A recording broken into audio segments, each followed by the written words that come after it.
டைட்டானிக்கிற்கு பிறகும் எந்த கப்பல் மீதுனா மக்களுக்கு நம்பிக்கை இருந்துச்சுன்னா அது எம்வி எக்ஸ்ப்ளோரர் தான். உலகத்திலே முதல் உல்லாச கப்பல். இது பனியில நடக்கிறதுக்காகவே பிரத்யேகமா தயாரிக்கப்பட்டுச்சு. இதோட செயல்திறன் மிகவும் சிறப்பாக இருந்தது. அண்டார்டிகாவில் பல கப்பல்களை மீட்டு சாதனை படைச்சது. ஆனா நவம்பர் 23, 2007 இரவு கருப்பு மற்றும் பாழடைந்த தெற்கு பெருங்கடல்ல இந்த கப்பலுக்கு ஒரு விதி ஏற்பட்டுச்சு. இந்த கப்பலை தனியா நடுக்கடல்ல விட்டுட்டு போறது கேப்டனோட நிர்பந்தம் என்று இசட்எம் டிவியின் காணொளிகளில் ஆரவாரமா இருந்தது. நஸ்ரேன் 1960 கடல் வழியா அண்டார்டிகாவிற்கு பயணம் செய்யறது கிட்டத்தட்ட சாத்தியமற்றது அப்படின்னு கருதப்பட்டுச்சு. ஏன்னா அங்க இருக்கிற கடல் முழுவதும் பனிக்கட்டிகளால நிறைஞ்சிருந்தது. அத்தகைய சூழ்நிலையில ஒரு சாதாரண கப்பல்ல அங்க போறது மரணத்தை அழைக்கிறது போல இருந்தது.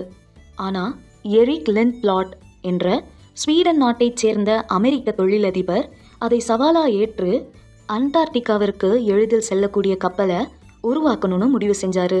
அண்டார்டிகாவை பார்க்க வேண்டும் அப்படின்னு கனவு கண்டவங்க தங்களோட கனவை நிறைவேற்ற முடியும். இதற்காக 240 அடி நீளமும் 2300 டன் எடையும் கொண்ட சிறப்பு கப்பல் தயார் செய்யப்பட்டது. இந்த கப்பலுக்கு லிண்ட்ப்ளாட் எக்ஸ்ப்ளோரர் அப்படின்னு பேர் வச்சாங்க. டைட்டானிக் அல்லது அரேம்ஸ் ஒலிம்பிக் போன்ற வரலாற்றின் புகழ்பெற்ற கப்பல்களுடன் ஒப்பிட்டு பார்த்தா இது நிச்சயமா அவற்றை விட சிறப்பா இருந்துச்சு. ஆனா வலிமையில இதற்கு இணை இல்லை. அண்டார்டிகா பனிக்கட்டி நீர்ல பயணிகளை சவாரிக்கு அழைச்சிட்டு செல்றதையே நோக்கமாக உருவாக்கப்பட்ட முதல் பயண கப்பலாகும். பொதுவா சாதாரண கப்பல்களால் இந்த வேலையை செய்ய முடியாது. கப்பல்கள் எப்போதாவது பனிக்கட்டி கடலுக்குள் செல்ல வேண்டும் என்றால் அதன் முன் ஒரு ஐஸ் பிரேக்கர் வைக்கப்படுகிறது. ஆனால் இது ஐஸ் கிளாஸ் 1A கப்பல், அதாவது பனிக்கட்டியில் செல்ல ஐஸ் பிரேக்கர் தேவையில்லை. அதன் வில் கப்பலின் எடையின் காரணமாக பனி உடைந்து கொண்டே இருக்கும் வகையில் வடிவமைக்கப்பட்டுள்ளது. கப்பலில் 104 பயணிகள் மற்றும் 54 பணியாளர்கள் செல்லக்கூடிய திறன் இருந்தது. க்ரூ கப்பல்ல இருக்கிற அனைத்து ஆடம்பர வசதிகளும் எம்வி எக்ஸ்ப்ளோரரின் பெருமையை மேலும் கூட்டிக் கொண்டிருந்துச்சு. ஏன்னா இது அண்டார்டிகாவிற்கான பயணத்திற்காக பிரத்யேகமா தயாரிக்கப்பட்டுச்சு. அதுவும் இல்லாம அங்க இருக்கும் பனியால இது தயாரிக்கப்பட்டுச்சு. அதை பாதுகாப்பா வைக்க அதன் மேலோடு இரட்டை அடுக்கில் செய்யப்பட்டது. ஏவப்பட்ட உடனேயே இந்த கப்பல் உலகம் முழுவதும் பிரபலமானது. மேலும் அந்த கப்பல்ல அண்டார்டிகாவுக்கு செல்றதுக்கு மக்கள் ஆர்வமாக தொடங்கினர்.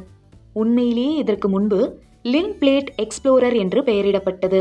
ஆனால் காலப்போக்கில் இந்த கப்பலோட உரிமையாளர்கள் மாறிக்கொண்டே இருந்ததுனால 2004 இது டொரண்டோவோட சிறந்த பயண நிறுவனமான கேஜ் அட்வென்ச்சர்ஸால் கடைசியாக வாங்கப்பட்டது.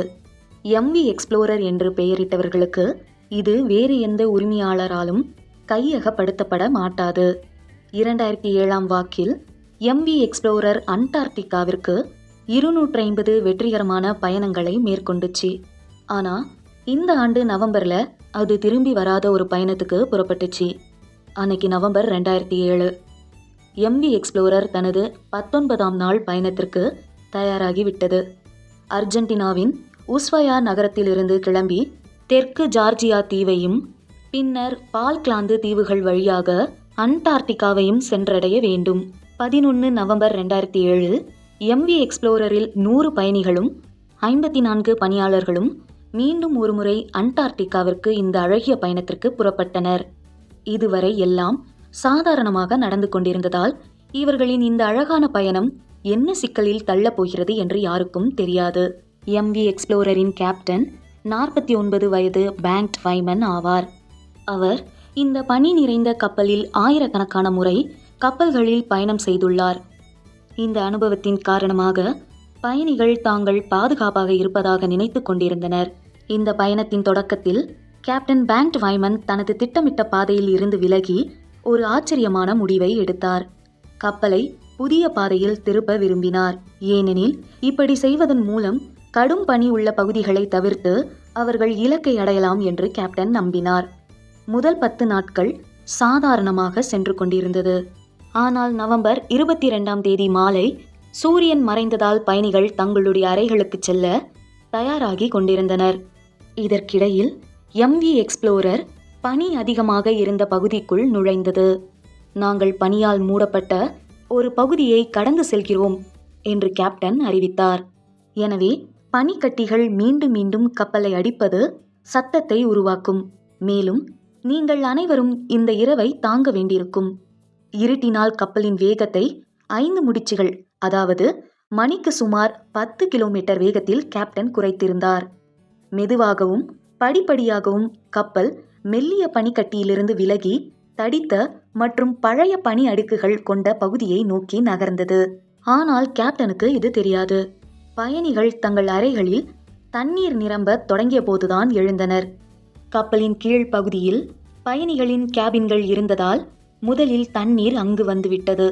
இதை பார்த்து பயத்தின் அலை திடீரென பயணிகளிடையே ஓடியது. அனைவரும் தங்கள் உயிரை காப்பாற்ற முயன்றனர். அங்கும் இங்கும் ஓட ஆரம்பித்தனர்.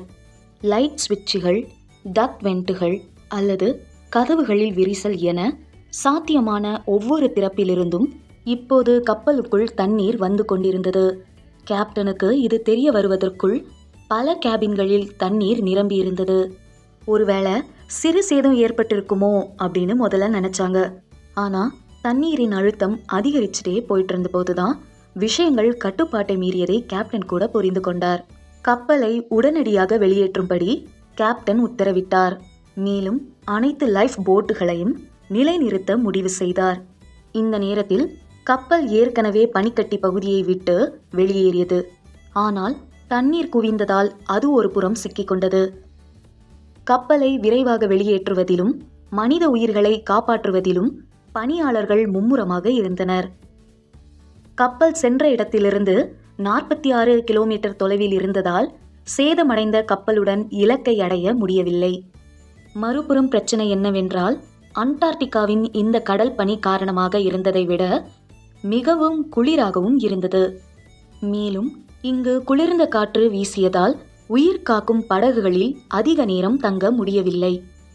எனவே கேப்டன் எக்ஸ்ப்ளோரருக்கு அருகே உள்ள மற்ற கப்பல்களுக்கு SOS சமிக்ஞைகளை அனுப்பத் தொடங்கினார்.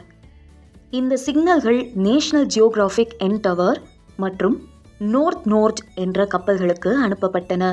ஆனால் இந்த கப்பல்களும் வெகு தொலைவில் இருந்ததால் உடனடியாக இங்கு வர இயலாது. MV எக்ஸ்ப்ளோரரின் பிரிப்பான் அறையில் மெதுவாக தண்ணீர் தேங்க ஆரம்பித்தது. கப்பல்களின் அனைத்து இயந்திரங்களும் இருக்கும் அறை இது. அதாவது இந்த அறையிலிருந்தே முழு கப்பலுக்கும் மின்சாரம் வழங்கப்படுகிறது. இந்த அறையில் தண்ணீர் நிரப்பப்பட்டதால் தற்போது MV எக்ஸ்ப்ளோரரின் மின்சாரம் அனைத்தும் நிறுத்தப்பட்டுள்ளது. இப்போது MV எக்ஸ்ப்ளோரர் அண்டார்டிகாவின் பனிக்கடலின் நடுவில் முழு இருளில் தனியாக நின்று கொண்டிருந்தது. அதன் என்ஜின்கள் நின்றுவிட்டன. இப்போது கப்பல் கடல் அலைகளின் தயவில் உள்ளது. கேப்டன் வெளியேறுவது குறித்து கவலைப்பட்ட போது இப்போது மற்றொரு எண்ணம் அவரை தொந்தரவு செய்தது. கப்பலின் என்ஜின்கள் மீண்டும் இயங்கப்படாவிட்டால் பலத்த காற்று மற்றும் அலைகள் கப்பலை மீண்டும் பனிப்பகுதிக்குள் தள்ளக்கூடும். மின் கசிவு காரணமாக இயந்திரங்களை கைமுறையாக இயக்க முயற்சி மேற்கொள்ளப்பட்டது. அதிர்ஷ்டவசமாக இந்த யோசனை பலன் அளித்ததால் இயந்திரங்கள் மீண்டும் இயங்க ஆரம்பித்தன. பணியாளர்கள் கப்பலை வெளியேற்றும் பணியை துரிதப்படுத்தினர். சிறிது நேரத்திற்குள் கப்பலில் இருந்த அனைவரும் 4 உயிர்காக்கும் படகுகளில் ஏறி குளிர்ந்த நீரில் இறங்கினர். சிறிது நேரம் கேப்டனும் சில பணியாளர்களும் கப்பலை நேராக்க முயன்றனர். ஆனால் இறுதியில் இயந்திரங்கள் மீண்டும் நிறுத்தப்பட்டன. இப்போது MV எக்ஸ்ப்ளோரரில் தண்ணீர் வேகமாக நிரம்பிக் கொண்டிருந்தது. கேப்டன் விரைவில் ஒரு முடிவை எடுக்க வேண்டும். அதனால் கேப்டன் மற்றும் சில குழு உறுப்பினர்கள் கப்பலில் இருந்து இறங்கி தங்கள் உயிரை காப்பாற்றினர். ஏறிய படகுகள் இப்போது 150க்கும் மேற்பட்டோர் குளிர்ந்த தெற்கு பெருங்கடலில் திறந்த வானத்தின் கீழ் லைஃப் படகுகளில் உதவிக்காக காத்திருந்தனர். மேலும் குளிர்ந்த காற்று அவர்களின் காத்திருப்பை கடினமாக்கியது. இந்த காத்திருப்பு அடுத்த 4 மணி நேரம் தொடர்ந்தது. இறுதியாக அவர்களை காப்பாற்ற ஒரு கப்பல் வந்தது. இது ஒரு நாட் கப்பலாகும். இதற்கு கேப்டன் SOS அழைப்பு விடுத்தார். மக்கள் அனைவரும் வெற்றிகரமாக காப்பாற்றப்பட்டனர். ஆனால் MV எக்ஸ்ப்ளோரர் மூழ்கடிக்கப்பட்டது. MV எக்ஸ்ப்ளோரரின் இந்த பிரச்சனையில் ஒரு விசாரணை குழுவும் நிறுத்தப்பட்டது. இது கேப்டன் பேங்க் வாமனின் தவறால் இந்த இழப்பு ஏற்பட்டது என்ற முடிவுக்கு வந்தது.